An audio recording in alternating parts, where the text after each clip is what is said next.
Merci, Monsieur le ministre. Monsieur Fromentin, vous avez la parole.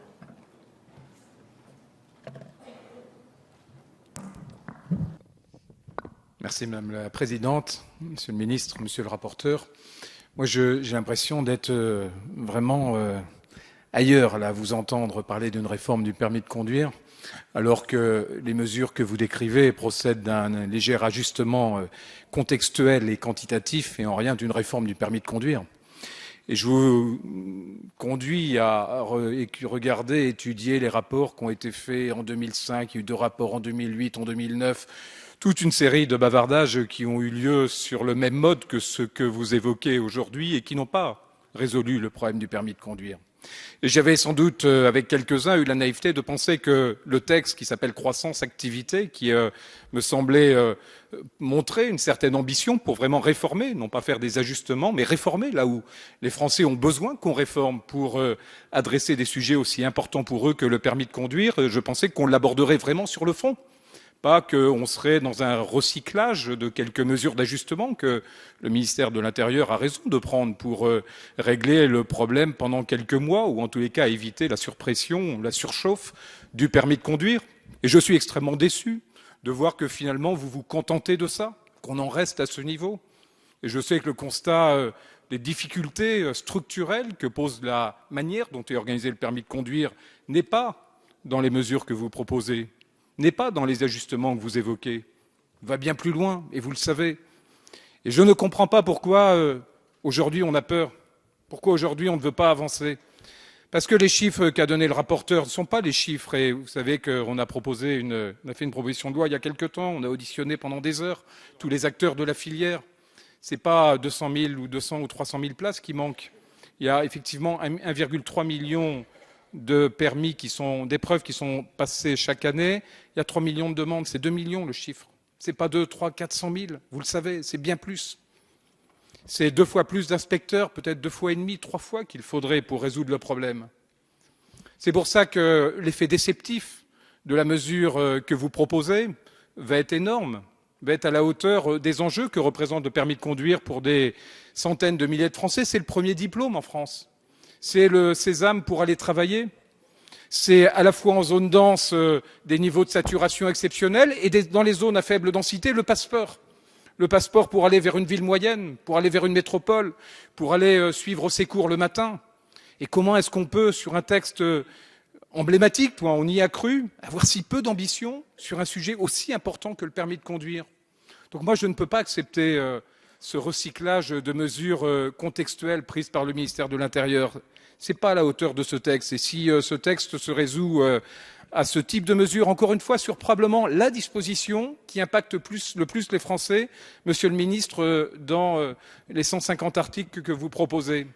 Si on manque d'ambition sur 106 ou 200, je ne sais plus, si on manque d'ambition sur cet article 9, alors pour moi, excusez-moi, mais la doctrine sera claire sur le texte qu'on nous propose. J'étais prêt à le voter, vous le savez, mais si sur la mesure la plus courageuse, la plus symbolique, la plus emblématique, la plus impactante pour les Français et pas pour n'importe quel Français, pour les jeunes de 18 à 24 ans.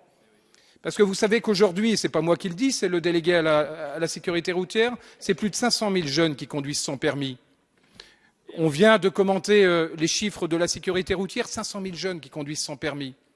C'est autant de jeunes qui vont passer leur permis à l'étranger, et on ne sait pas très bien quelle est la qualité de l'épreuve qu'ils vont passer à l'étranger, mais ils ne passent pas à l'étranger pour aller pour le plaisir, ils passent à l'étranger parce que c'est plus compatible avec leurs moyens et les capacités qu'ils ont à avoir ce sésame. C'est aussi maintenant 100 000 personnes qui repassent le permis de conduire faute de points, donc c'est un flux qui s'aggrave chaque année. Et donc là, on a l'opportunité d'y aller vraiment, d'être courageux, d'y aller ensemble et de réformer. Et j'ai l'impression qu'on va, là aussi, tous collectivement partir dans une impasse. Vous avez évoqué également, dans la commission spéciale, les mesures que vous preniez, à juste titre d'ailleurs, pour ouvrir un peu l'accès, la création d'auto-écoles. Et c'est un peu comme un tuyau. Aujourd'hui, le tuyau, il est déjà très ouvert en amont et extrêmement restreint en aval avec cette saturation, cet effet rareté que le rapporteur soulignait à juste titre et qui crée cette espèce de surenchère sur les coûts d'inscription, au-delà même du temps et des délais d'inscription. en ouvrant l'agrément davantage aux auto-écoles, vous allez encore renforcer cet effet de saturation, ce tunnel, ce tuyau, cette espèce d'incapacité à entraîner et amener les jeunes au permis de conduire. Vous allez dire, allez-y, on met des auto-écoles supplémentaires, on facilite l'agrément, on ouvre aux pure players, au monde de l'Internet. C'est le sens aussi de votre réforme. Et à la fin, on va avoir encore plus de délais d'attente, encore plus de coûts du permis de conduire.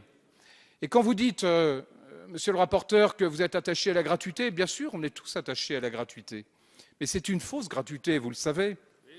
Quand ceux qui passent le permis attendent entre 5, 10, 15, 20 heures, 200 jours dans les villes pour passer le permis de conduire, qu'est-ce qu'ils font pour attendre? Ils prennent des heures supplémentaires qui valent 60 € l'heure.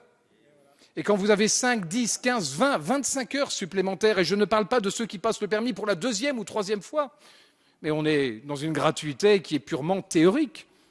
Parce qu'à la fin, c'est une facture de 500, 1000, 2000, vous savez, puisque vous avez les données autant que moi, que des permis sont maintenant à 3 000, 4 000 €. Alors, voilà, moi je vous pose la question, chers collègues, il y aura tout à l'heure des discussions sur des propositions d'amendement. On y va ou on n'y va pas? On est hypocrite, on fait semblant, on se contente d'eux, on recycle, et puis très bien, et puis on en reste là, et voilà, chacun en tirera les conséquences politiques, hein, au sens étymologique du mot, pour ce qui est de cette réforme. Soit on se dit, pourquoi on n'irait pas? Est-ce qu'on s'est posé la question, pourquoi on n'irait pas? Parce qu'on a peur peut-être de quelques centaines d'inspecteurs qui brandissent la menace d'une grève? Est-ce que finalement, on est ici pour obéir aux oukases de quelques inspecteurs qui disent on va faire grève? Ou est-ce qu'on est là pour prendre chacun nos responsabilités devant nos administrés, devant des Français qui ont besoin de ce permis de conduire et qu'on n'a pas le droit de laisser partir à l'étranger, de conduire sans permis ou de se contenter et d'accepter ces dizaines d'heures et ces milliers et milliers d'euros de frais et ces mois d'attente? Alors voilà, la question elle est simple, la réponse est simple, hein, parce qu'on est probablement un des derniers pays à avoir ce modèle aussi vieillot pour le permis de conduire. La plupart des pays d'Europe l'ont soit externalisé, soit créé des agences, soit privatisé. On a parlé de l'Allemagne à plusieurs reprises. En Allemagne, c'est complètement privé le passage du permis de conduire. Il n'y a pas plus d'accidents, ça coûte moins cher, ça se passe rapidement et ça ne pose aucun problème. Et donc pour terminer, vous voyez, j'aurais pu comprendre, on aurait pu comprendre que le vrai sujet était un sujet vraiment politique sur la privatisation du permis de conduire, de l'épreuve. On pourrait le comprendre. Mais vous nous dites en même temps, on va privatiser le passage du code. On va privatiser l'examen du poids lourd. Et vous savez, monsieur le ministre, monsieur le rapporteur, que le passage du permis poids lourd pour les inspecteurs, c'est vraiment la noblesse du métier. Alors je ne comprends pas pourquoi finalement on accepte de privatiser, puisque c'est le mot qui fâche, le code, là où ça ne pose pas tellement de problèmes, parce que la technologie résout une grande partie du problème. On va privatiser, et vous le dites, et vous êtes même prêt à aller un peu plus loin, le permis poids lourd, là où au contraire, le permis est professionnalisant et justifie peut-être plus que dans le permis automobile que ce soit des agents publics, des inspecteurs du service public qui le fassent passer. On va leur retirer le permis poids lourd auquel ils tiennent, pour leur mettre sur le permis voiture où il y a un problème sans résoudre le problème. Il y a quelque chose, excusez-moi, qui m'échappe dans ce type de transfert. Et je ne comprends pas pourquoi aujourd'hui on est capable de raisonner sur l'efficacité pour le poids lourd, pour le code, mais pas là où c'est le plus critique. Pourquoi on est prêt à retirer aux inspecteurs le métier qui est pour eux le plus valorisant? Et pourquoi, en parallèle, on n'est pas capable de mettre les inspecteurs sur ce que constituent leurs autres missions qu'ils n'arrivent pas à faire aujourd'hui? Je vous rappelle, chers collègues, que nos inspecteurs du permis de conduire, qui sont 1300 en France, ont 3 missions. Contrôler l'examen du permis de conduire, et c'est là où il y a un phénomène de saturation, contrôler les auto-écoles et les centres de stage de récupération de points. Ils ne le font pas parce qu'ils n'ont pas le temps de le faire compte tenu de la saturation sur le permis B. Et on a tous, dans nos circonscriptions, été interpellés sur des auto-écoles qui étaient douteuses, véreuses, et qui laissaient des ardoises à des pauvres familles ou à des gens qui se retrouvaient avec 1 000 € perdus parce qu'une auto-école avait fondu les plombs ou leur avait donné des illusions sur des places qu'ils allaient leur donner pour passer leur permis et qu'ils n'avaient jamais de place, parce que là, vous l'avez rappelé, monsieur le rapporteur également, le système de place donne une prime aux plus anciens et que tous les nouveaux entrants sur le système n'ont pas de place à fournir. Donc ce contrôle de déontologie des auto-écoles ne se fait pas en France aujourd'hui. Et enfin, ils ont une troisième mission qu'ils n'assurent pas non plus, une mission de prévention et d'information. Et cette mission de prévention et d'information, on est tous conscients de son utilité quand, encore une fois, on écoute les chiffres qui viennent d'être diffusés, 3000 morts sur la route. Alors comment se fait-il, là aussi, qu'on ne soit pas en mesure, dans un texte ambitieux comme celui-là, de dire aux inspecteurs, participez de cet effort de prévention, participez de cet effort d'information, contrôlez les auto-écoles, contrôlez les centres de stage, et s'il vous reste du temps, à ce moment-là, mettons le temps sur les poids lourds ou mettons le temps qu'il leur reste sur le passage des 100 000 permis qui sont passés chaque année de ceux qui ont perdu tous leurs points et qui présentent là, du coup, un véritable enjeu de sécurité. 100 000 de nos contemporains, aujourd'hui, qui ont perdu tous leurs points, doivent repasser le permis de conduire. Je crois que là, justement, l'expertise des inspecteurs mériterait d'être concentrée, focalisée pour résoudre le problème. Alors, s'il vous plaît, ne parlons plus de réforme si on en reste sur les propositions qui sont faites. Parlons d'un ajustement, d'un recyclage de mesures conjoncturelles du ministère de l'Intérieur.